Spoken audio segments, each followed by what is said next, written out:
अस्सलाम वालेकुम, welcome to सियासत डॉट पी के। आज का कुछ वायरल कंटेंट और उन पर सोशल मीडिया का तजिया लेकर आपकी खिदमत में हाजिर हूँ। एज़ यूजुअल इस वीडियो को नीचे चैप्टर्स में डिवाइड कर दिया गया है ताकि अगर आपने कोई टॉपिक स्किप करना हो या आगे पीछे जाना हो तो आप इजीली जा सकते हैं। मुझे सोशल मीडिया पर काम करते हुए कोई तकरीबन 15 साल हो चुके हैं और मैंने बिल्कुल सोशल मीडिया की शुरुआत भी देखी है। और अब आपको पता है कि इस वक्त उरूज चल रहा है सोशल मीडिया का, हर जगह पे मैसिव इम्पैक्ट है। ये जो अभी रिसेंटली अमेरिका में इलेक्शन हुए हैं, टोटली सोशल मीडिया ने जो पूरी की पूरी मेन स्ट्रीम मीडिया को और जो डेमोक्रेट्स थे वो समझते थे कि हम पिछले 4 सालों से जो है प्रोपेगेंडा कर रहे थे ट्रम्प के खिलाफ जाली केसेस बनाए हुए थे। बड़ा सिमिलर सिनेरियो था जो कि इस वक्त इमरान खान के साथ किया जा रहा है। तो जब इमरान खान ऑब्वियसली 2013 में पीक के ऊपर था, हर जगह पे सोशल मीडिया पे इमरान खान हो रही थी। तो उस वक्त मैं सुनता होता था मरियम नवाज और पीएमएलएन और पीपल्स पार्टी के लोग बातें करते होते थे, कहते होते थे कि देखें, इमरान खान ने अपने आप को सोशल मीडिया पर इस्टेब्लिश कर लिया है, अब हमने भी इस्टेब्लिश करना है। इन्होंने हजारों लोगों की टीमें बनाई कि जी सोशल मीडिया शायद कोई टीमें बना के जो है ना उनको पॉपुलर बना देंगे। भाई सोशल मीडिया की तो खूबसूरती यही है कि सोशल मीडिया एक ऑर्गेनिक चीज़ है, उसको आप कंट्रोल नहीं कर सकते हैं। तो उस हवाले से ये क्लिप जो है ना मेरी नज़र से गुजरा था, इसमें ये बता रहे हैं कि किस तरह पीपल्स पार्टी ने, अब आप इनकी अक्लों का अंदाज़ा लगा लें, मुझे तो इनकी अक्लों की नहीं समझ आती है। क्योंकि जब ये लोग ये सारी चीज़ें कर रहे थे ना, इन्होंने बाहर से लोग मंगवाए। उसके बाद फिर जब मरियम नवाज नई नई आई हैं, आपको याद होगा कि चार चार पांच पांच कैमरों के साथ जाके वीडियोस बना रही हैं। तो ये लोग समझ रहे थे कि शायद जो है हम इस तरह की हरकतें करेंगे और हम एकदम पॉपुलर हो जाएंगे सोशल मीडिया के ऊपर। वो उल्टा लोगों ने इतना रगड़ा है मरीम नवाज साहिबा को तो, कि उन्होंने वो जो टिकटॉक वाली वीडियो है ना वो बनाना ही बंद कर दी। उन्होंने तोबा, कानों को हाथ लगा के मेरे ख्याल में तोबा की है। ये जरा क्लिप देखिएगा। अब मैं आपको अपनी जमात का एक पीपल्स पार्टी का जिस जमाने में मैं था एक्सपीरियंस बताऊं, और वही अभी मुस्लिम लीग नून के साथ भी हो रहा है। बड़े पैसे खर्च किए सोशल मीडिया में कि टीम्स बनाएं तो ये करें, गैर मुल्की कंसल्टेंट्स भी हायर किए। अगर आपके पास सौदा बेचने के लिए नहीं है ना, प्रोडक्ट बिकती है, प्रोडक्ट बिकती है। बेचने वाला अब नहीं अब होता। देखिए, बयानिया उनके पास है कोई नहीं। एग्जैक्टली अब दिस ये प्रेस किसी ने कहा रिलीज। मेरे को, अब कुछ अर्सा पहले बात वैसी बहस हो रही है, कहा जनाब ये वो हम करेंगे तो ये हो जाएगा। मैं कहा हुजूर, प्रोडक्ट बिकती है, देखो ना, प्रोडक्ट बेचने के काबिल होती थी तो बिक अब जाती इस थी, अभी प्रेस नहीं रिलीज होएगी की तो जो नहीं लाइफ बिकेगी। है, इस प्रेस रिलीज की जो लाइफ है सोशल मीडिया के लेंस से आप देखें, इट्स जस्ट अबाउट 4 और 5 आवर्स। सानिया इस्लामाबाद के बाद आप लोगों ने सोशल मीडिया पर ये बॉयकॉट मुहिम जो स्टार्ट की है, इसके जो रिजल्ट्स हैं वो अब नज़र आना शुरू हो गए हैं। यू नो अभी भी मैं सोचता हूँ कि अभी वो एक जो 17 साल का बच्चा था जो कि अपने बाप के साथ बैठा हुआ था, एहतजाज करने आया हुआ था, पुरअमन एहतजाज, कुछ भी नहीं था उनके पास, पीछे से उसके बेचारे के बेटे के यहाँ पे गोली मारी है कमर के ऊपर, उसको अस्पताल लेके गया और वहीं पे उसकी डेथ हो गई है। तो लेकिन ये बहुत ही बेहतरीन तरीके से, क्योंकि अभी तो हमारे जो फौजी हैं ऊपर बैठा हुआ है जो एक बंदा, वो बंदूक तान के रखी हुई उसने हमारे ऊपर। और ये बहुत ही ज़बरदस्त खूबसूरत तरीका है उनके साथ लड़ने का, क्योंकि हमने तो नहीं, अब हमने बंदूकें तो नहीं उठानी, हम तो एक सिविल मुआशरे में रहते हैं, इवन दो के जो ऊपर बैठे हैं वो सिविल नहीं है। हमने इसी तरीके से, अब उनकी ये $100 बिलियन की एम्पायर थी 2008 में, अब तो मेरे ख्याल में 500 बिलियन के ऊपर पहुंच चुकी होगी। पाकिस्तान का हर बिजनेस जिसके अंदर ये इंट्रेंच्ड हैं, हर बिजनेस ये करते हैं, दूध से लेकर मक्खन से लेकर कोई चीज़ भी।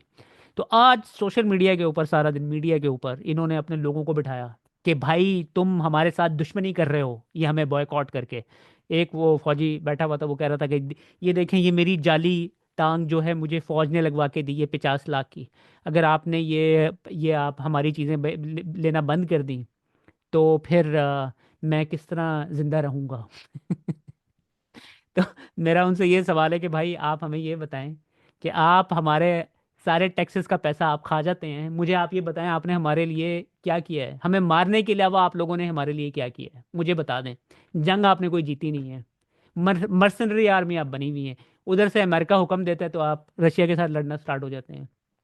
उधर से अमेरिका हुक्म देता है तो जिन लोगों के जरिए, जिन लोगों को ट्रेन करके आपने रशिया के साथ लड़वाया था, अमेरिका हुक्म देता है कि अब इनको मारो, आप अपने ही लोगों को मारना स्टार्ट हो जाते हैं। इन चीज़ों के ये जो बिजनेसेस से पैसा जाता है, आप ये इन चीज़ों के लिए, इन चीज़ों के ऊपर इस्तेमाल होता है। पाकिस्तान को तो कोई फ़ायदा नहीं हुआ है। बहरहाल इस्टेब्लिशमेंट के साथ जो लिंक्ड सहाफ़ी हजरात हैं उन्होंने इसके ऊपर बात करना स्टार्ट कर दिया है। मुजीबुर रहमान शामी साहब क्या कहते हैं पीटीआई वाले जिस तरह फौज की सनती इदारों और मसनूआत के खिलाफ बायकाट मुहिम चला रहे हैं वो शर्मनाक है। मुजीबुर रहमान शामी साहब से मेरा सवाल है कि आपने ये जो इन्होंने इस्लामाबाद में किया है, नहित्ते पीसफुल प्रोटेस्टर्स के ऊपर इन्होंने पीछे से स्नाइपर के जरिए जो गोलियां मारी हैं उनको, वो शर्मनाक बात नहीं थी?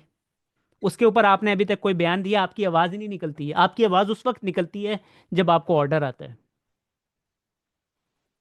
फिर उसके बाद ब्रिगेडियर इशफाक हसन साहब क्या कहते हैं, फौजी इदारे की मसनूआत से शहीदों के चूल्हे जलते हैं। मसनूआत का बायकाट इदारे और शहीदों के खिलाफ ऐलान जंग है। आपने तो पूरे मुल्क के चूल्हे बंद कर दिए हैं भाई। हमारी इकॉनमी आपने तबाह कर दी है। एक बंदा ऊपर बैठा हुआ है, वो अपनी जिद के अंदर अड़ा हुआ है कि मैं मेरी जो बात है वो मानी जाएगी। वो आदिल राजा साहब को अगर आप सुने ना, वो बताते होते हैं किस तरीके से जो है ये इस्लामाबाद में जो मैसेकर किया गया है उसकी डिटेल्स, ये किस तरीके से ऑर्डर आया है और जिन जिन लोगों ने उस ऑर्डर को डिसोबे करने की कोशिश की है उनके साथ क्या सलूक किया गया है। कि पिछले साल से तकरीबन 1.5 साल हो गया, मुसलसल बड़े ही मेहनत के साथ हम ये कॉल दे रहे हैं। मुसलसल मेरे नेटवर्क से भी, मेरी जात की तरफ से भी, मेरी टीम की तरफ से भी, जो भी लोग मेरी इस जद्दोजहद में मेरे साथ जुड़े हैं, खासतौर पे आप लोग, हम ये कोशिश कर रहे हैं कि मिलिट्री प्रोडक्ट्स की बायकॉट किया जाए, जो कि एक $200 बिलियन प्लस का एक एम्पायर है और लीगल एम्पायर है। इलीगल एम्पायर इसके अलावा है, पूरे का पूरा इलीगल स्पेक्ट्रम इसके अलावा है। लेकिन ये जो लीगल स्पेक्ट्रम है, ये इलीगल एम्पायर के जो पैसे ब्लैक मनी को वाइट करने के लिए भी काम आता है। और इस इलीगल एम्पायर के जरिए दो अहम काम किए जाते हैं। इनसे जो पैसा लिया जाता है वो इस्तेमाल किया जाता है आपके ऊपर फस्तायत को जो है फरोग देने के लिए। क्यों? क्योंकि जिन अफसरान को और जिन जवानों को आपके खिलाफ इस्तेमाल किया जाता है, उनको रिटायरमेंट के बाद मिलिट्री इनकॉर्पोरेटेड के अंदर जो नौकरियां हैं, बड़े बड़े पर्क्स एंड प्रिविलेजेस के साथ, बहुत ज्यादा मराहत के साथ नौकरियां देने के वादे वईद किए जाते हैं।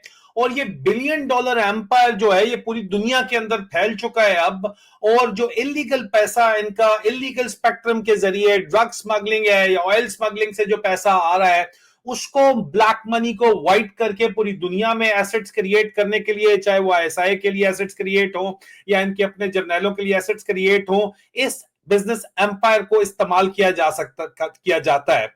और इसका बायकॉट करना इसलिए भी बहुत ज्यादा जरूरी है कि आप 25 करोड़ अवाम को तो ये कुछ भी नहीं समझते।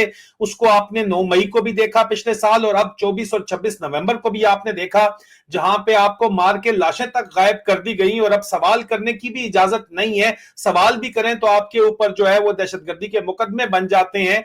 लेकिन 25 करोड़ अवाम को ये कुछ नहीं समझते। लेकिन ये जो एम्पायर है, ये जो सल्तनत है, कारोबारी सल्तनत है, ये 25 करोड़ सार्फिन जो कि आप हैं, सार्फिन के सर के ऊपर ये जो है सल्तनत चल रही है इस वक्त।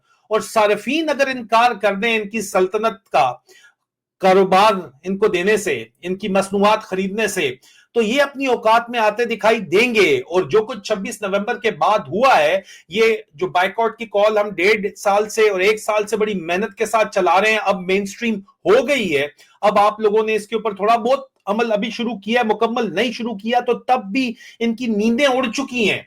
ये बहुत ज्यादा हलचल है इस वक्त जीएचक्यू के अंदर। ये अपनी जेब से पैसा लगा के अपने ही शेयर्स खरीद रहे हैं, लेकिन ये ज्यादा से ये शेयर्स खरीद नहीं सकते हैं। आप इस अगर बायकॉट को यकीनी बनाएंगे तो इसमें आपकी आजादी पनहा है। इमरान खान ने सिविल डिसोबीडियंस की जो कॉल दी है, एक पुरअमन एहतजाज जो है, वो ये सबसे बेहतरीन तरीका है पुरअमन एहतजाज करने का कि बायकॉट करें फौजी मसनूआत का। ये आपकी एजुकेशन सेक्टर में है, ये आपके कंज्यूमर ब्रांड के अंदर है, आपको खाने पिलाने में भी ये है, आपके अस्पतालों के अंदर भी ये है। जो काम आपके बच्चे के पैदा होने से उसके पैम्पर दूध से लेके उसके मरने तक और उनके घर बनाने के डीएचए के कारोबार तक, पूरी जिंदगी में जो भी एक कंज्यूमर को जो चाहिए होता है, सारिफ को वो चाहिए होता है, वो कारोबार ये चला रहे हैं और आपके सर पे चला रहे हैं। अगर सारिफ इनकार कर देता है तो इनका कारोबार भी जो है वो बंद होगा, इनको फर्क पड़ेगा। इसलिए बायकॉट बहुत जरूरी है। बहुत शुक्रिया आपका, thank you so very much. अब इनकी सूरत हाल इस नहज के ऊपर आ गई है कि इनको क्योंकि नौजवानों ने ना नौजवानों ने आर्मी को जाके ज्वाइन करना है ना। रिक्रूटमेंट खत्म हो गई है, कोई कोई बच्चा जाके अप्लाई नहीं कर रहा है उधर। इस वजह से इन्हें खबरें चलाना पड़ गई। कहते हैं ये अदील वड़ैच साहब है, यूनी के साफी हैं। उनकी तरफ से जब हुक्म मिलता है तभी बात करते हैं। कहते हैं मुल्क भर में नौजवानों की बड़ी तादाद पाक फौज में ऑफिसर बनने के लिए कोशां। मुझे नहीं पता ये किसको सुना रहे हैं कहानियाँ। उसके बाद फैसल वापडा साहब रोज़ाना ये इंडिकेट कर रहे होते हैं कि शहबाज का टाइम ख़त्म हो गया है, क्योंकि उन्होंने वो जब से बयान दिया था इस्लामाबाद मैसेकर से अगले दिन शहबाज शरीफ का बयान आया था कि भाई बहुत शुक्रिया आर्मी चीफ का। उन्होंने ये जो दहशतगर्द आए हुए थे मासूम लोगों को कह रहे हैं इनसे हमारी जान छुड़ाई है, यानी कि उन्होंने राइट अवे जो है ना पूरा का पूरा मलबा आसिम मुनीर के ऊपर डाल दिया है। उसके बाद से फैसल वावड़ा आपको पता है कि इनको रिप्रेजेंट करते हैं, ठीक है। इसका अगर फैसल वावड़ा को गुस्सा आ रहा है तो इसका मतलब है उनको गुस्सा आ रहा है। तो फैसल वावड़ा साहब जो है शहबाज शरीफ के पीछे पड़ गए नून लीग की गवर्नमेंट के, रोजाना बताने भाई अब तो हमारा नया नया वजीर आजम आने लगा है। तो तो नून लीग के जो मरीम नवाज की cryptic tweets I don't know कि आप लोगों ने देखी हैं या नहीं देखी हैं, उनके अकाउंट पे जाके आप चेक कर सकते हैं।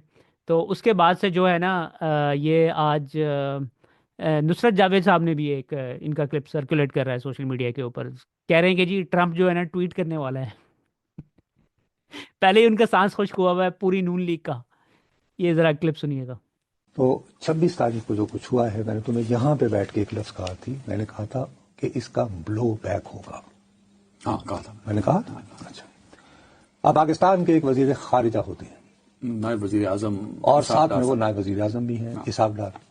जब वो वजीर खजाना थे और हमारी गोट फंसी हुई थी तो उनकी रौनक का ये आलम था वो ये कि अगर IMF जो है वो इमदाद नहीं देती न दे, मैं उनके दर पर भीख नहीं मांगूंगा। याद है ना? हाँ। उसके नतीजे में वो शहबाज साहब पेरिस जाके वो मगर लगता सरमाई दे दे कि प्लीज मैं करो करो, ठीक है ना?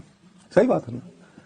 उन साहब ने 26 तारीख को वाकया हुआ ना, 26, 27, 28, 29, 30, 1, 2, 3, 4, 9 दिन बाद कल उन्होंने गैर मुल्की सुफरा को ब्रीफिंग दी कि 26 को क्या हुआ।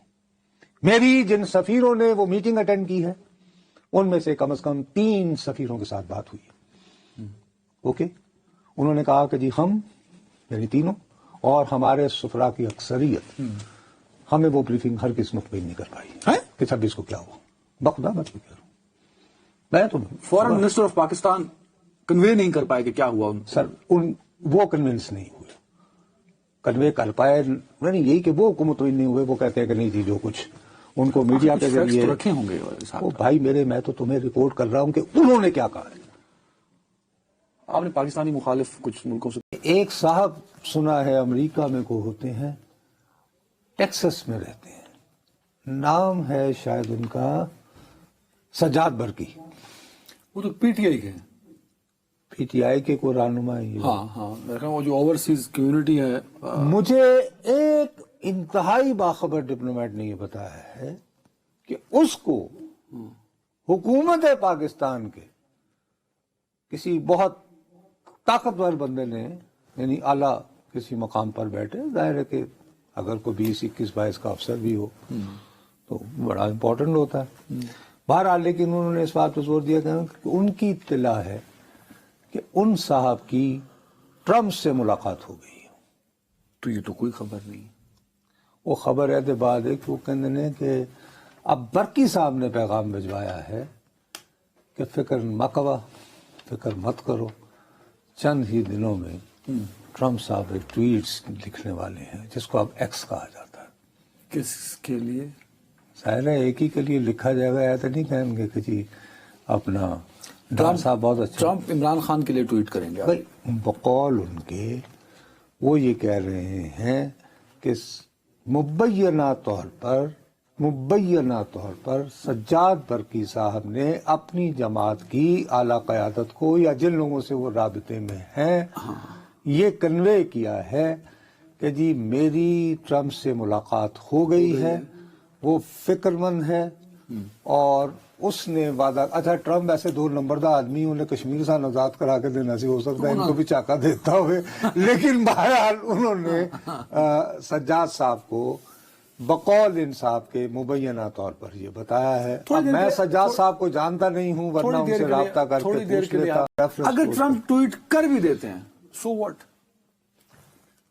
अब अगर मुझसे पूछो तो सो व्हाट, यस, लेकिन ये कि तो आपको पता है कि यार बच्चे उत्थे पढ़ते हैं अमरीका, वीज़ा चाहिए होंगे, कदी कदी को दा और भी मुख्तलिफ काम होंगे ने, IMF ये वो वगैरह वगैरह, ऐसा ना करो। तो और जिस किस्म का वो दीवाना आदमी है, और फिर वो जो अपनी टीम को जिस तरह भर रहा है, हाँ, मैं तुम्हें जो बात समझाना चाहता हूँ कि तोते जो है आसान खता है कुछ लोगों के जो इस हुकूमत में है। शहबाज शरीफ साहब, भाई इस हुकूमत में जो, अब मैं नाम क्या लेने, मतलब इस हुकूमत के काफ़ी क्यों आसान खता हो गया यकदम? नंबर, सबसे इम्पोर्टेंट बात यह है कि 26 तारीख का इनका बयानिया नहीं बिक रहा, और उसकी वजह समझ नहीं रहे जो हम समझा रहे हैं कि यार जब वो अटक उन्होंने पार किया था, तो आप अगर मुझे और आपको ये समझाने का मौका देते कि अटक उन्होंने कैसे पार किया है, शायद लोगों को हैरानी ना हो। तो इसका मतलब ये हुआ कि बुशरा बीबी तो कामयाब हो गई, उन्होंने तो शहबाज शरीफ की आसान खता कर दी है। वो कॉल आपके कुछ रेफरेंस होते यानी एक तो बयानिया नहीं बिक रहा, उसके बाद इस तरह की अफवाहें चल रही हैं। अब मैं देखिए ना, अगर बयानिया बिक रहा होता, सुनो, अगर बयानिया बिक रहा होता तो आज ही मैंने नहीं, फैसल वाडा साहब ने। उसके बाद ये एक टिकटॉक के ऊपर बहुत ही पॉपुलर अकाउंट रन करते हैं, अलाउद्दीन साहब, बहुत पॉपुलर हैं ये उधर। हमारा एज ग्रुप जो है वो टिकटॉक वगैरह इतना यूज़ नहीं करते हैं, हम ज़्यादातर फेसबुक या ट्विटर के ऊपर हैं। लेकिन अगर आप इनकी वीडियोस की व्यूज़ वगैरह जाके देखें तो मिलियंस के अंदर, ही इज़ मैसिवली पॉपुलर। तो कल इनके वालिद साहब को उठा के ले गए पाकिस्तान में। ये तो ख़ुद तो मुल्क से बाहर हैं, तो वालिद साहब को उठा के ले गए हैं, और फिर इनको कॉल करके उन्होंने क्या रिक्वेस्ट की है। इन्होंने कुछ वीडियोस अपलोड की हुई थी, आज से कुछ 10 दिन पुरानी वीडियोस, जिनके ऊपर 4-4 मिलियन व्यूज़ थे। ऑर्डर आया है ये वीडियोस डिलीट कर दो, 3-4 वीडियोस डिलीट करवाई हैं इनसे। आप अकलों के अंदाजे करें यार। अब वो जो वीडियोस ने वायरल होना था वो हो गई है। अब सुनने में ये आ रहा है कि अब इनका जो है ना अकाउंट का पासवर्ड मांगा जा रहा है कि अकाउंट हमें हैंड ओवर